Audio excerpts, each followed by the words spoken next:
So today we'll see how we can create inbound REST API in ServiceNow. Okay. So for that I will browse REST API Explorer from all. Yes. So we need to click those menu. So REST API Explorer has opened up. Here you can see in the left hand side three drop downs. One is for namespace, another one is for API name, and third one is the version. So but default selection is good for us. We'll go ahead with this, and first API will try with the get method. Okay, so there are other methods what we'll see like post, put, delete, patch. So all these are for create operation, create, read, update, and delete operation. Okay. So let us first explore the get method. So in this session, we'll try to retrieve record from incident table. Okay. So using get method. So here there is a field called table name where I will select incident table.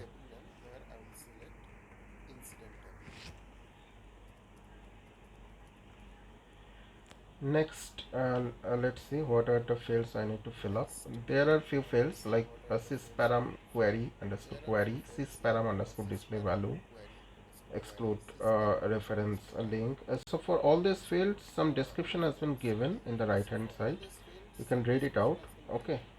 Most of them are self-explanatory, but here actually we'll use two important field. One is the sysparam query, another one is the sysparam limit. Okay, so sysparam query will use for, like, here we are retrieving record from incident table using get method of REST API. Now if we want to retrieve based on some condition, like want to retrieve only those records which are in progress or which are in hold, okay, or not in hold, those type of records of incident, then we have to put some criteria over here. So like you can write, there is a field called incident state, so you can give a value for the incident state like this. So another way of providing the query parameter will be like we can filter incident table. Let's open another instance and browse incident table.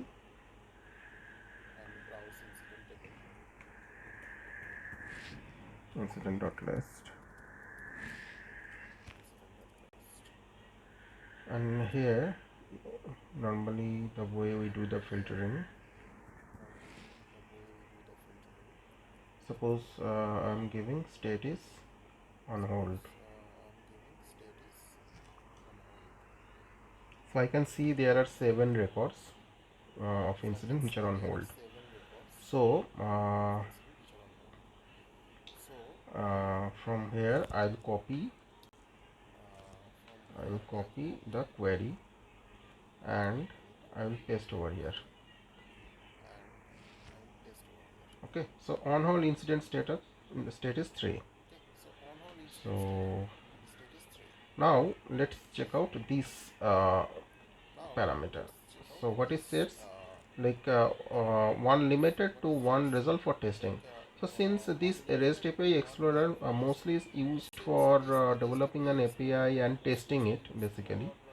So suppose we are retrieving 100 of records or so, and this Explorer has given a feature like you can at least select one record, okay, just to test out your whether the API is working, or like you can retrieve in the drop down. You can see you can retrieve 10 records, okay, just to check out whether the API is properly working or not.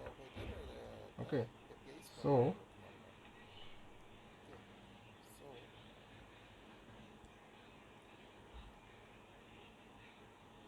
So these are the two important parameters.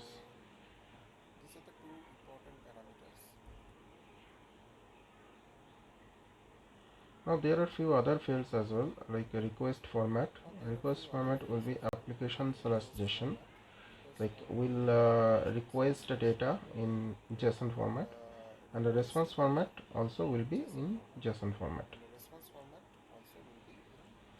Now let's click on send button. Once we click on send, if you scroll down, you can see the response status code is coming as 200, okay, which is okay. That means the API has got executed successfully. And at the bottom we can see the response body, which is a JSON format body, where we can see one incident record. Incident number is this one, and the details of other fields, details of the incident in the JSON format. So only one incident has got, we have been able to retrieve, as because we have selected this parameter value as 1. I am scrolling up again. Yes, as because we have selected 1 from here. Now if I select 10, and if I run the API again,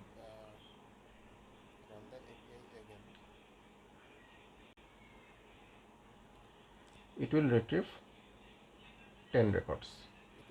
So you can see over here there are more incident records than the previous one. So when you will try out, you can see the JSON response body will have 10 records, 10 incident records. Okay. Now from REST API Explorer, we are able to retrieve incident table record using get method. Now this API, the API URL you can see over here. This is the API URL. Okay.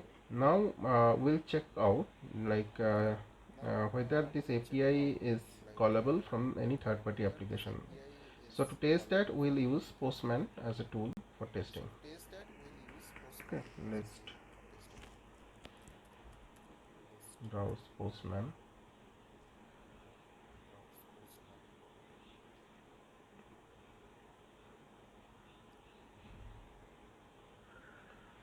So here in Postman, you will find this option, send an API request. Beside that, you will find a button called new request.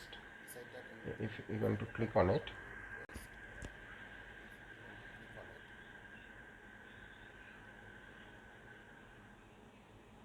so I clicked on that new request button. It's loading.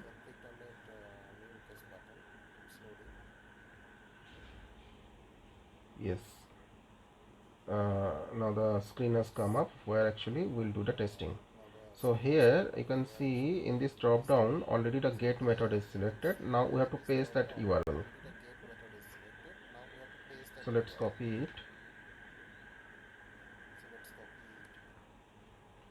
I've copied it. I'm pasting it over here, and as soon as I paste it, you can see that in the param fields, let me scroll through it.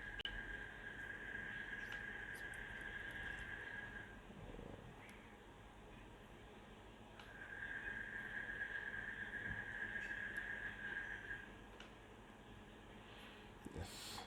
Now you can see in the param field all the those two parameters has come up. I have given one sysparam underscore query where I have given state equals to 3 equals to symbol has got encrypted over here. Sysparam limit is set as 10. Here you can modify the limit as well. Like here if I can set it as 100 as well. Okay, so you can see in the URL also it has got changed 100. And then I have to provide the authorization because Postman will try to execute the API with some authorization. Here I'll do it using basic auth. So I'm selecting basic auth.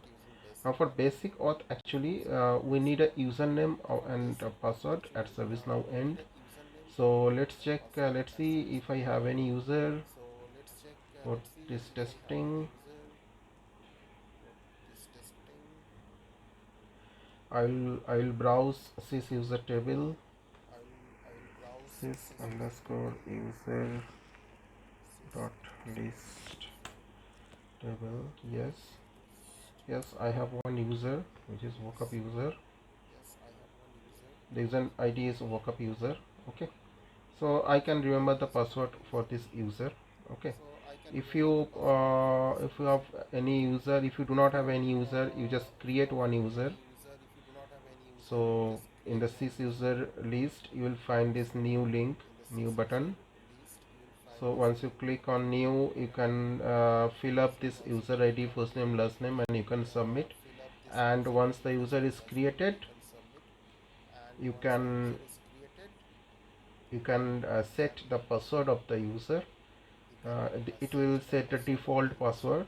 It will generate, if you click on generate, it will create a default password, and you have to click on save password button to save the default password, and then you have to log out and log in again to reset the password. So once your user ID and password is set at ServiceNow end, then we'll provide that user details over here. So my case, it is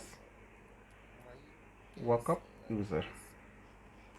The user ID is walkup user, and I have given a password like testing @6712 or something. So the password I have set up, and now I need to put the headers. So headers will in the key column I need to provide content type. Okay, and in the value I will select JSON. Okay, sorry, JSON application / JSON, right? And so our headers, authorization, and params all are set. Now I'll click on the send button.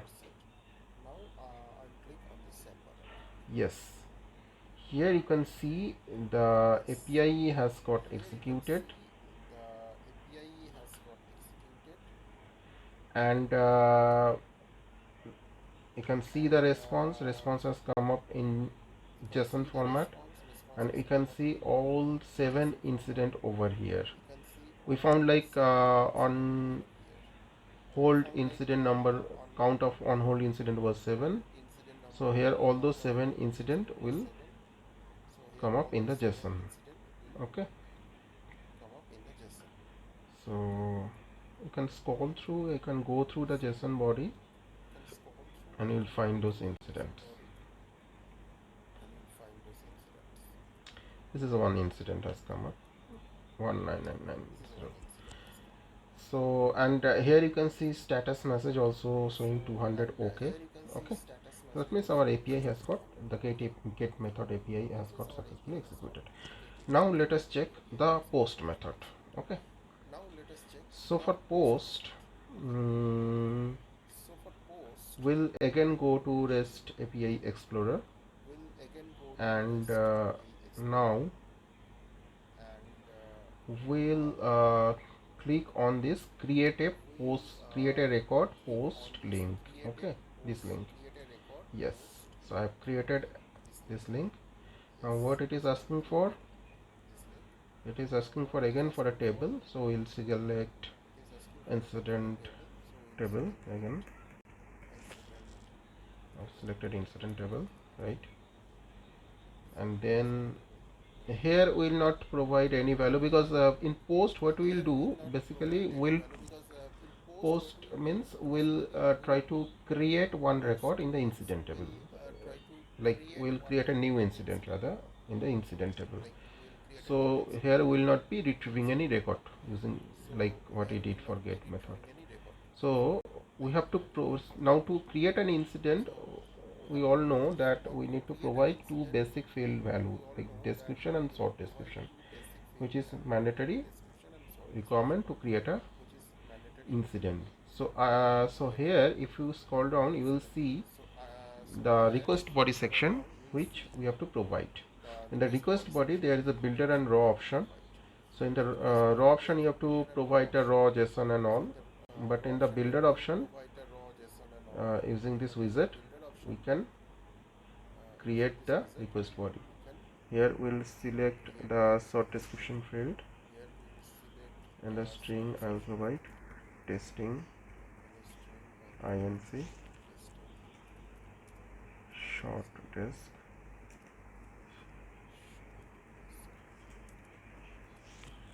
Now I'm clicking on this plus button to add description as well. So in the description I will put testing desk. Okay, or new inc.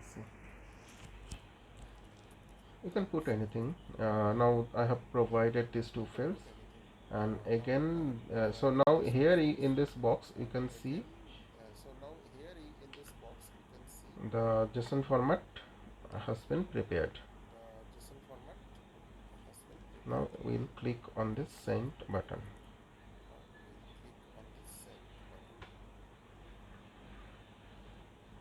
So I think it has got executed. Let's scroll down. Yes, the response is 201 created. That means the API has got successfully executed, and in the response body it has provided us the new incident number, okay, which it has created. So let's check out this incident.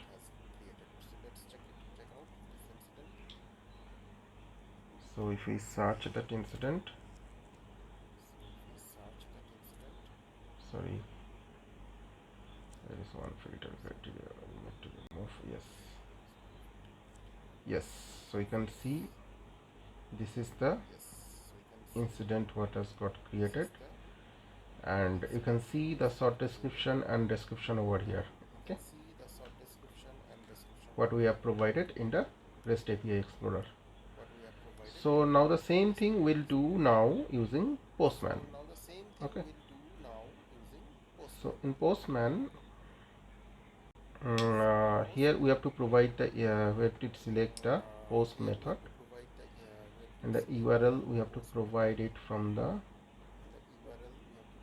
REST API Explorer. This is the URL of the post API.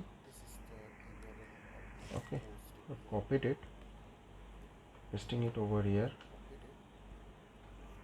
I've pasted. Now we have to again configure the body over here in Postman. So header will be same like this, authorization will be basic auth, there will be no param, but we have to provide the body.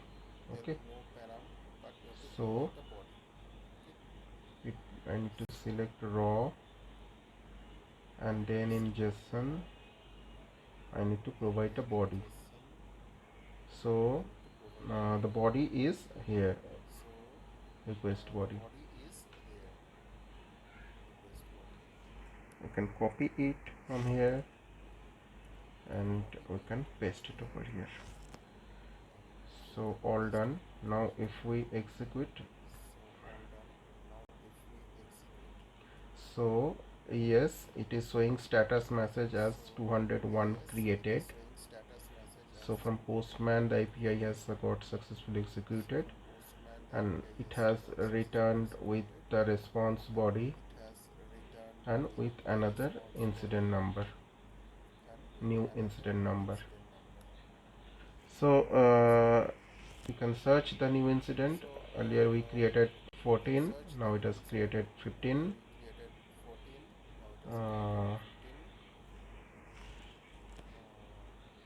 You can see the 15 has got created with the same description and short description. And in the formula Postman as well, you can change the description from here also. Testing incident creation using Post API. So again, if you send, click on send, it will create another incident. You can see incident number 16 has got created. If you search the incident, you will get it.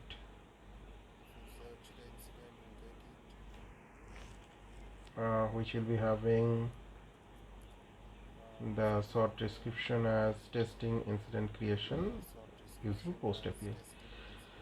So this is how we can use REST API Explorer to create APIs using post and get method. A very easy method to create APIs, and how we have also seen how we can test those APIs using a third-party tool, which is the Postman in this case. Okay, so thank you for watching this video. So if you like this video, you can subscribe and share with others. So thanks a lot.